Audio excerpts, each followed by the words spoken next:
एक नए आदमी को क्यों खड़ा करना। बीएसपी नामक जो दल है वो कमजोर हो रहा है। मेरी वजह से नहीं हो रहा है। मैं इस बार 2 सीटों पे लड़ा, 78 पे नहीं लड़ा।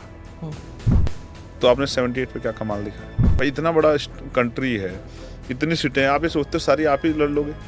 तो आप हिम्मत दिखाओ ना। आपकी कितनी सीटों पे बीएसपी की जमानतें जब्त हुई, आप चेक करके देख लो। आपको लगता है कि पार्टियों में एहसास आ गया है, क्योंकि बहन जी के समर्थक कहते हैं कि आपने दलित वोट को बांटा है। दूसरी तरफ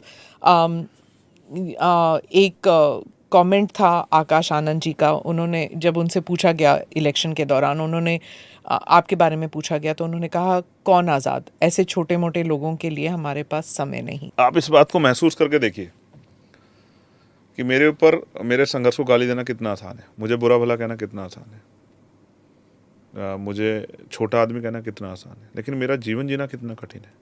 जब आपको दिन में कई सौ लोगों के फ़ोन अटेंड करने और आपको हर घटना की समीक्षा करनी है, आपको पूछना है कहीं रेप हुआ, कहीं हत्या हुई है, कहीं किसी को मारा गया, किसी की ज़मीन छीनी गई हो, कहीं किसी की बच्ची चली गई हो, कोई ले गया हो, कोई पूछने वाला ना हो, कहीं किसी रिक्शा वाले को मारा गया हो, तमाम गरीबों की कहीं परेशानी हो, कहीं बिजली नहीं आ रही, कहीं पानी नहीं आ रहा, सबकी समस्या, कहीं स्कूल में कहीं एट्रोसिटी हो रही है, कहीं यूनिवर्सिटी में एट्रोसिटी हो रही है, आपको जाना है वहाँ।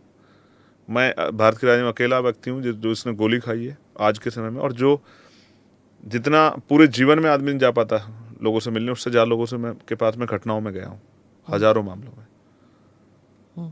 तो मुझे कोई इस बात का वो नहीं, उन्होंने मुझे जो कहा उनका धन्यवाद, मैं उनको बुरा नहीं, क्योंकि वो अभी बहुत समझदार नहीं है, छोटे हैं अभी, वो बहुत नए नए आए, उनको नहीं पता है। मान्यवर काशीराम साहब ने संघर्ष किया, उनको बहुत लोगों ने इस तरह अपमानित किया। बहन जी ने संघर्ष किया, उस समय उनको भी बहुत लोगों ने अपमानित किया। तो पार्टियों को ऐसा लगता था कि भाई चंद्रशेखर आज़ाद, एक नए आदमी को क्यों खड़ा करना।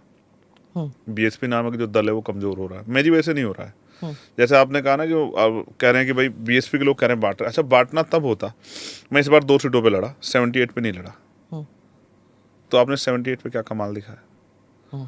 आपने देश भर में इतनी सारी सीटें, आपने वहाँ क्या कमाल दिखाया। अब मैं जिस सीट को लड़ता हूँ आप ये कहने लग जाते हो कि भाई चंद्रशेखर आया तो वोट काट रहे। तो भाई जिन पे मैं नहीं लड़ता वहाँ भी आप कमाल दिखा लो। तो मैंने आपको नहीं रोका है, लेकिन आप जानबूझ के आप ये सोचते हो भाई इतना बड़ा कंट्री है, इतनी सीटें, आप ये सोचते हो सारी आप ही लड़ लोगे।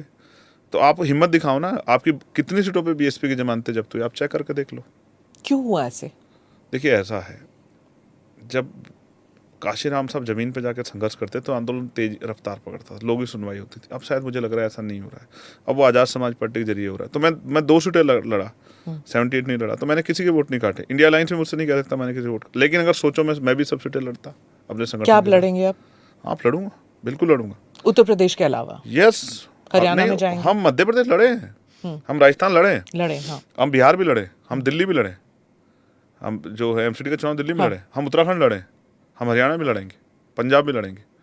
हम आज़ाद समाज पार्टी को बड़ा बनाएंगे। हम आज़ाद समाज पार्टी की से लोगों को लीडरशिप देंगे। और मेरे जैसे, मेरी जीत से क्या हुआ आपको पता है? देश में जो लाखों एक्टिविस्ट काम कर रहे हैं, जिनको कोई पार्टी टिकट नहीं देती, उनके अंदर भी उम्मीद पैदा हुई है कि अगर हम काम करेंगे तो जनता हमें सपोर्ट करेगी।